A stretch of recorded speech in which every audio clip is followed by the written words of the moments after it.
안녕하세요. 오늘도 새벽에 이렇게 깨워주신 하나님의 은혜에 감사드리며 조영식 집사님의 기도로 새벽 기도회를 시작하시겠습니다. 예, 하늘에 계신 감사하신 아버지시여, 오늘도 주님의 말씀 들을 수 있도록 깨워주셔서 감사하며 저희들 항상 자지 않고 깨어서 주님의 말씀을 듣고 행할 수 있도록 하여 주옵소서. 말씀을 전하시는 이정호 목사님께 강건함과 또한 지혜를 주시옵고 오늘 말씀을 잘 붙들 수 있도록 저희들 모두를 인도하여 주옵소서. 성령 하나님의 인도하심조차 아버지 여호와 하나님께 예수 그리스도의 이름 받들어 이 기도 올리옵나이다. 아멘. 아멘. 네, 아멘. 감사합니다. 네, 오늘은 각시대 대쟁투 38장 세 번째 부분, 말세에 있을 격심한 투쟁에 대하여 같이 살펴보겠습니다.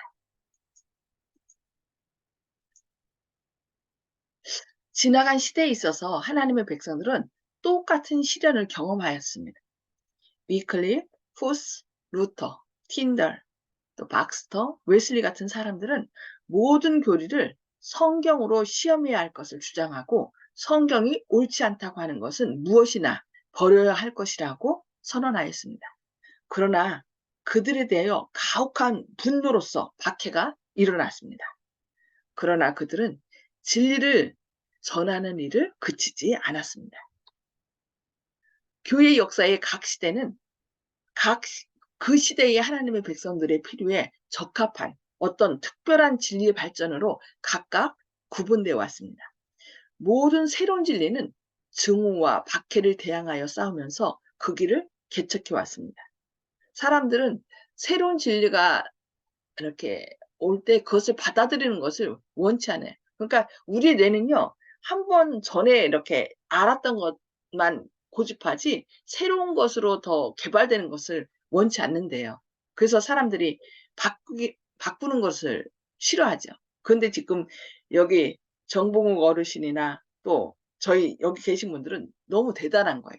새로운 것을 계속 받아들이고 그것은 성령의 인도로만 가능한 거죠. 여기 여기 말씀했죠. 모든 새로운 진리는 증오와 박해를 대항하여 싸우면서 그 길을 개척해 왔다. 진리의 빛으로 축복을 받은 사람들은 유혹당하고 시련을 받았습니다. 주님께서는 사람들에게 비상시에 특별한 진리를 주십니다. 그렇다면 누가 감히 그 진리를 전하기를 거부할 수 있을까요? 주님께서는 당신의 종들에게 마지막 은혜의 초청을 세상에 전하라고 명령하십니다. 그들은 잠잠할 수 없습니다. 만일 그들이 잠잠하면 그들의 영혼은 위험에 빠집니다. 그리스도의 사신들은 결과를 전혀 괴념치 않아야 합니다. 그들은 그들의 의무를 다하고 그 결과는 하나님께 맡겨야 합니다. 우리가 결과를 자꾸 신경 쓰면요, 너무 좌절해서 전도하지 않게 돼 있습니다. 그래서 여기 뭐라고 했어요? 결과를 전혀 괴념치 않아야 된다라고 얘기하고 있죠. 그들은 그들의 의무를 다하고 그 결과는 하나님께 맡겨야 된다고 얘기하고 있습니다. 반대가 더욱 격렬해짐에 따라 하나님의 종들은 다시 괴로움을 당하게 됩니다. 왜냐하면 그 어려움은 그들이 위기에 처한 것처럼 보여주기 때문입니다. 그러나 양심과 하나님의 말씀은 그들의 길이 옳다는 것을 그들에게 확신시켜 줍니다. 그러므로 비록 시련이 계속될지라도 그들은 그것을 견딜 수 있도록 강해집니다. 싸움은 더욱 급박해지고 격렬해집니다. 그러나 그들의 믿음과 용기는 사태가 어려워짐에 따라 더욱 강해집니다. 그들은 다음과 같이 간증합니다. 우리는 세상의 환심을 사기 위하여 하나님의 거룩한 율법을 나누어 어떤 부분은 요긴하고 다른 부분은 요긴하지 않다고 하므로 하나님의 말씀에 관여할 수 없다. 우리가 섬기는 주님은 우리를 능히 구원하실 수 있으시다. 그리스도께서는 세상의 권세를 이미 정복하셨다. 그런데 우리가 이미 정복된 세상을 두려워해야 할 필요가 있는가? 사단이 존재하고 그리스도가 생명력을 가지고 있는 한 여러 가지 형태의 박해가 존재하는 것이 하나의 원리입니다. 암흑의 근대와 대결하지 않고서는 아무도 하나님을 섬길 수 없습니다. 악한 천사들은 그들의 손에 들어온 자들이 하나님의 종의 가마로 빼앗길 때 놀라서 그를 공격할 것입니다. 하나님의 종의 모범으로 견책을 받은 악인들은 악한 천사들과 연합하여 매혹적인 시험으로 그를 하나님께로부터 분리시키고자 노력할 것입니다. 그리고 그 일이 성공을 거두지 못할 때에는 압제적 권력을 써서 양심을 강요하고자 할 것입니다. 그러나 예수님께서 인간의 중보자로 하늘 성소에 계시는 동안 성령의 제어하시는 능력이 통치자들과 백성들에게 미치게 됩니다. 성령의 능력은 여전히 나라의 법률들을 어느 정도 통제합니다. 만일 이 법률들이 아니었다면 세상은 지금보다 훨씬 더 악화되었을 것입니다. 우리의 통치자들 중 많은 사람들이 사탄의 대리자로 활동하고 있지만 그와 동시에 하나님께서도 국가의 지도적 인물들 가운데 당신의 대리자들을 가지고 계십니다. 그래서 우리는 어떻게 해야 돼요? 이 나라 지도자들을 위하여 계속 기도해야 돼요. 그들 마음속에서 사탄의 악한 영향력을 제거해 주시고 그들이 하나님의 뜻을 계속 용감하게 아주 강하게 펼쳐나갈 수 있도록 해달라고 그들을 위하여 기도해야 됩니다. 그들이 잘못했다고 막 책망하고 욕하기 전에 그들을 위하여 기도해야 되는 것이 그리스도인들의 해야 할 의무인 것을 우리가 꼭 기억해야 되겠습니다. 원수는 자기의 종들을 충동하여 하나님의 사업을 크게 방해할 조치를 취하도록 제안합니다.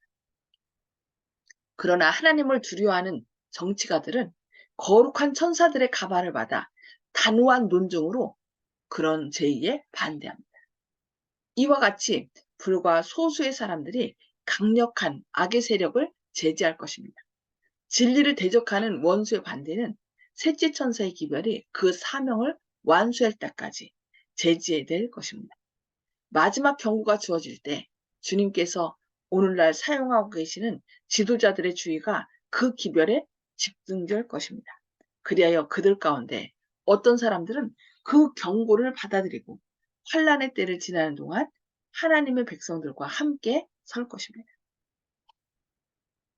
마지막 경고의 진전에 대하여 살펴보겠습니다. 셋째 천사의 기별을 전파하는 일에 협력하는 천사는 그 영광으로 온 세상을 환하게 합니다.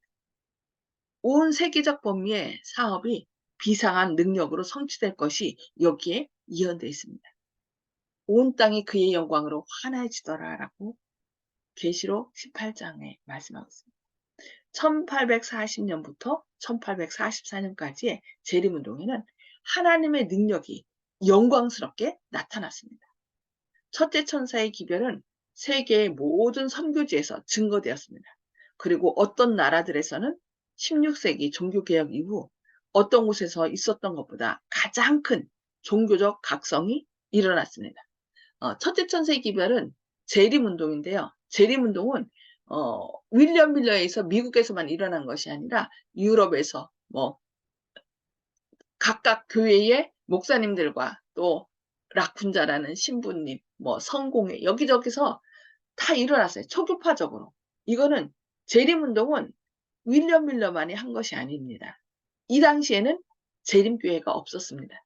그걸 아셔야 돼요. 많은 사람들은 저희 교회를 좀 이단이라고 하는 사람들은 재림교회는 시한부, 그러니까 이 재림운동, 날짜를 정하고 예수님의 재림을 기다린 사람들이다라고 얘기하는데 그 당시는 이때는 첫째 천사 기별 전할 때는 제7일 안식 예수 재림교회가 없었습니다.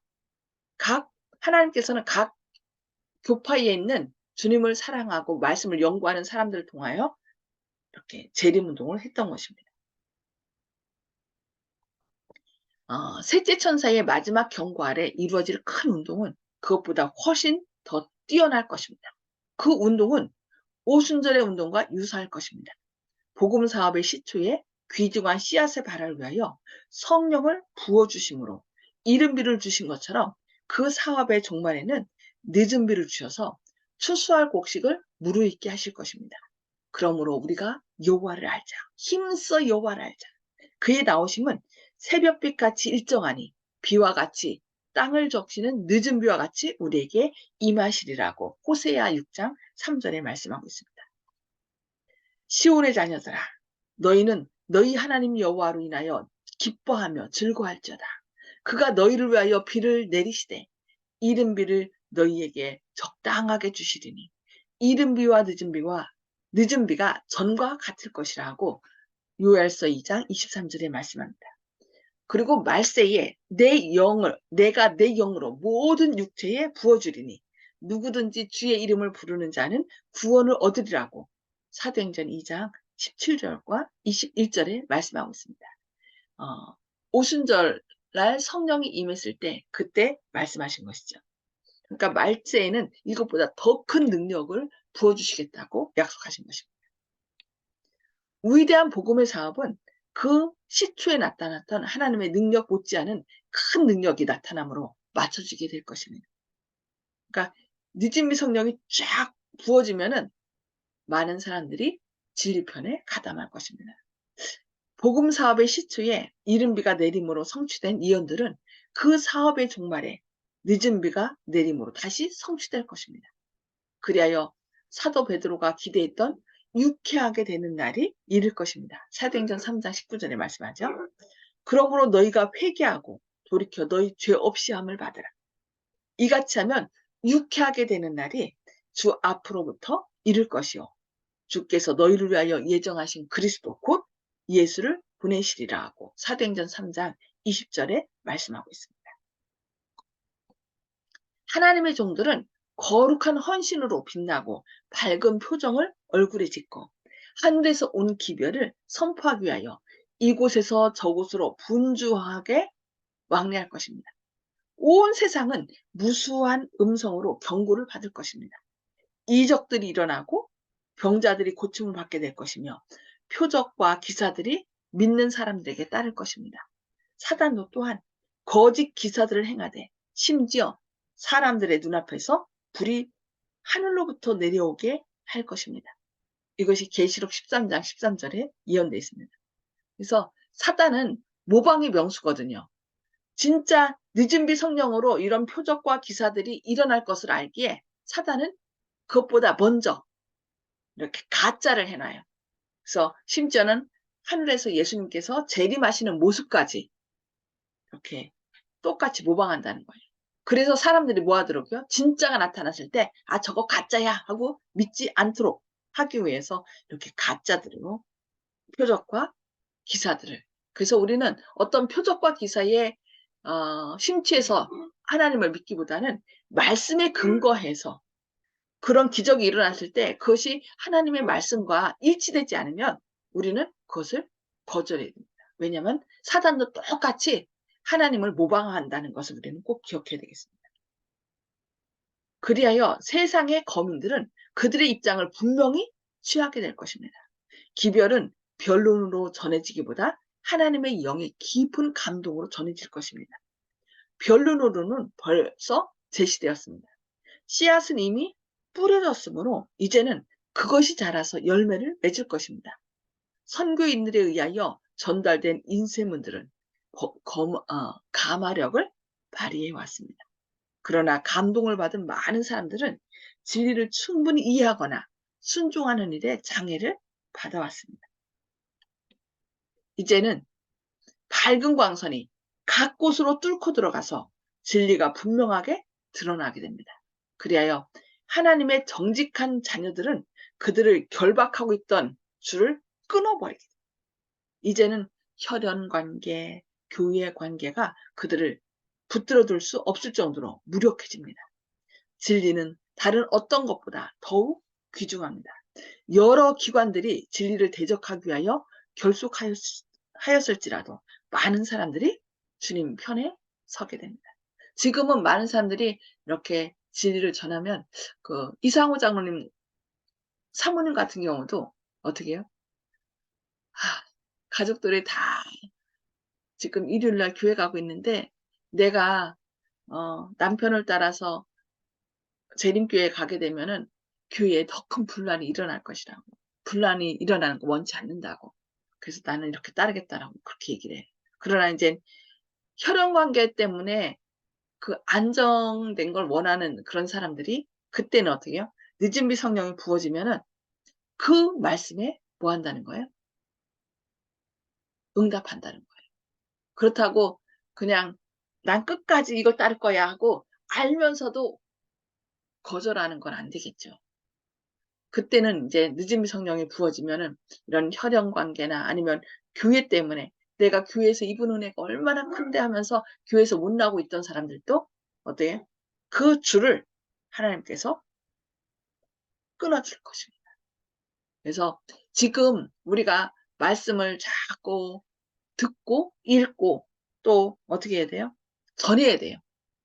많은 사람들에게 전해서 앞으로 이런 일이 일어날 것인데 우리를 못 믿겠다면 그런 일이 일어나면은 하나님 말씀에 순종하라고. 그러면서 우리가 이런 예언의 말씀을 전해 줘야 돼요.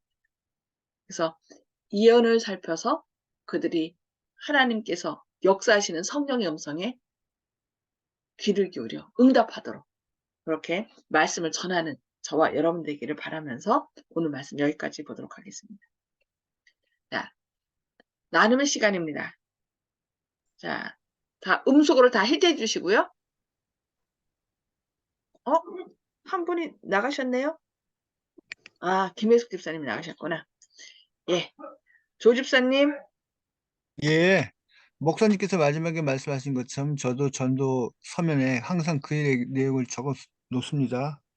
지금 세상의 흐름과 성경 말씀이 부합하는지, 어느 교회가 하는 말이 현실에 부합하는지, 그걸 보면은 누가 권유하든지 따라갈 필요가 없고, 그거 자기 양심대로 판단하면 된다고. 자기한테 불리한 쪽을 선택하면 된다고. 자기 이기적인 욕심이 아니라 객관적으로 시세를 잘 성경 말씀을 잘 풀어서 얘기해줘서 시세하고 잘 지금 현실과 잘 맞아 들어가는 그 예언을 하나님의 그 영이 있어가지고 예언을 잘 풀어주는 교회, 그 교회가 진리교회라고 얘기하고 있습니다. 그것 외에 다른 증거가 더 무엇이 있겠습니까? 우리가 믿어달라고 얘기하는 것이 아니라 당신들 스스로 확인해 보라고. 어느 교회든지 다 말씀 다 들어보고 확인해서 당신이 결정하라고. 이렇게 얘기하고 있습니다. 아멘. 아멘. 네, 감사합니다. 송수복 집사님. 네, 말씀의 믿음에 굳게 서야겠다는 것을 또 다짐하게 됩니다. 네. 사단은 아주 모방의 명수라서 똑같이 하나님이 하는 것하고 똑같이 해요. 그래서 우리가 그런데 인제 그게 가짜기 때문에 들통나죠. 그래서 우리가 말씀으로 무장하지 않으면 사단의 그 유혹에 넘어갈 수밖에 없습니다. 말씀으로 네. 무장해야 됩니다. 네, 박점순 아멘. 집사님. 음소거 해제해 주시고요. 네. 예, 저도 송 집사님과 같습니다. 말씀에 항상 굳게 서야 되겠다는 거. 예, 그 꼬임에 넘어가지 않으려면은 말씀에 굳게 서야 된다는 것을 다시 한번 또 느꼈습니다. 예. 아멘. 네, 감사합니다. 이훈경 집사님. 예, 저는 날마다 우리 하나님이 저에게 주시는 그걸 느끼면서 지금 마음으로서는 뭐 옆으로나 우로나 좌로나 아무 생각도 없이 그냥 순종하고 사는 게 목적인 것 같아요. 하나님 뜻대로 순종하면서 그냥 사는 거. 더 알 것도 없고 더 배울 것도 없고 하나님이 날 인도하시는 걸 믿고 살아요. 감사합니다. 그러니까 구원받은 사람들의 특징은 어린 양이 어디로 인도하든지 따라가는 자라 그랬거든요. 그래서 늘 주님의 음성을 듣고 따라가는 자가 되게 해 달라고 우리가 날마다 그렇게 기도하고 나가면 하나님께서 그 생명길로 인도하실 것입니다. 네, 아멘. 감사합니다. 정봉욱 아버님. 하나님께서도 현재 살아계심으로 새로운 말씀을 생성한다는 것이 가능하다. 이렇게 목사님이 말씀하신 것 교훈으로 얻겠습니다. 아멘. 그리고 또 제가 처음에 접할 때는 제7 안식교회 이런 식으로 불리어졌었는데 지금 교회 재림교회로 이렇게 불리어지는 것이 난 이게 이상하다 생각했는데 오늘 저 목사님 말씀 듣고서 확인할 수 있었습니다. 이만입니다. 아멘. 감사합니다. 아멘. 네. 처음에 우리나라 왔을 때 자꾸 이제 일반 다른 교회에서 기독교에서 안식교 그랬지. 안식교라고. 근데 원래는 어드벤티스트예요. 재림을 기다리는 사람들. 외국에서는 그냥 어드벤티스트라고 하는데 이 한국에 와서는 그냥 우리를 구분시키기 위해서 안식교 이렇게 얘기했는데, 안식교는 이제 세븐스 데이 어드벤티스트. 세븐스가 안식일이잖아요. 제7일이잖아요. 제7일 어드벤티스트 재림교도인데, 한국에서는 이제 그 제7일은 안식일이니까 제7일 안식일로 얘기했고, 제7일 안식일 예수 재림교라고 이렇게 해서, 옛날에는 안식교 근데 지금은 이제 원래 어드벤티스트라서 재림교도로 이렇게 얘기를 하고 있습니다. 네, 감사합니다. 윤기섭 장로님. 예, 1844년 당시에 그 재림운동보다 더 큰 셋째 천사의 운동이 있을 것인데, 우리들은 종교개혁자들과 같이 모든 교리를 성경으로 시험해보고 성경이 옳지 않다고 하는 것들은 무엇이든지 버려야 된다라는 그 말씀이 있었거든요. 그래서 우리도 늘 믿음이 우리가 믿는 것이 확실한가 확인해보는 또 그런 또 성도님들이 됐으면 좋겠습니다. 아멘. 네, 아멘. 감사합니다. 아멘. 언제나 목사님이 전해주시는 말씀이랄지라도 그것이 정말 성경에 나와 있는지 우리가 기도하면서, 하나님, 이 말씀의 뜻이 무엇인가요? 내 삶에 어떻게 적용해야 되나요? 우리가 늘 기도하면서, 저도 목회자지만은 이렇게 저도 말씀을 듣고 또 연구하잖아요. 그래서 이 말씀이 무슨 뜻이고 오늘날 어떻게 내 삶에 적용해야 되는지, 그래서 날마다 말씀 적용을 통하여 우리 안에 하나님의 온전한 품성을 회복하는 것. 회복이 복음의 핵심이거든요. 그 회복을 시켜주는 일은 내가 하는 것이 아니라 누가 하는 거예요? 내 안에 계신 예수님께 모든 걸 맡길 때 그 예수님이 선한 일을 행하신 이가, 시작하신 이가 재림의 날까지 이렇게 이루신다고 그래. 구속의 날까지 완전히 이루신다고 했어요. 그래서 날마다 우리 안에 하나님의 형상을, 아름다운 품성을 회복하는 저와 여러분 되기를 바라면서 기도하고 마치겠습니다. 하늘에 계셔서 저희를 사랑하신 아버지, 오늘도 이렇게 새 생명 주시고 또 이 마지막 때에 우리가 어떻게 서야 할지 저희를 권면해 주시니 감사합니다. 사단은 아멘. 자기의 때가 얼마 남지 않은 것을 알기에 우는 사자같이 두루다니며 삼킬자를 찾고, 또 거짓 표적과 이적으로 주님의 그 모든 능력을 모방하여서 사람들을 미혹한다고 예언해 주셨음을 인하여 감사드립니다. 주님, 아멘. 저희가 말씀으로 무장하지 않으면 사단의 유혹에 넘어갈 수밖에 없습니다. 주님, 아멘. 주님께서 저희 안에 성령으로 역사하셔서 저희의 눈을 밝혀주시고 귀를 뚫어주셔서 주님의 성령의 세미한 음성을 듣고 또 주님의 법에 기이한 것을 보게 하셔서 어린 양이 어디로 인도하든지 따라가는 그런 믿음 있고 순종하는 사람들 되게 하여 주시옵소서. 아멘. 그래요. 또 우리가 받은 사랑과 은혜를 깨달은 것을 아직 알지 못하는 가족과 이웃들에게 담대히 외칠 수 있는 담대함을, 성령 충만함을 저에게 부어주시옵소서. 아멘. 그래요. 사단의 악한 유혹이 무엇인지, 오류가 무엇인지 밝히 깨달아 늘 주님을 향하여, 하늘을 향하여 나아가는 구원받는 가족들 되게 해주셨길 바라오며 예수님의 이름으로 간절히 기도합니다. 아멘. 아멘. 네, 감사합니다.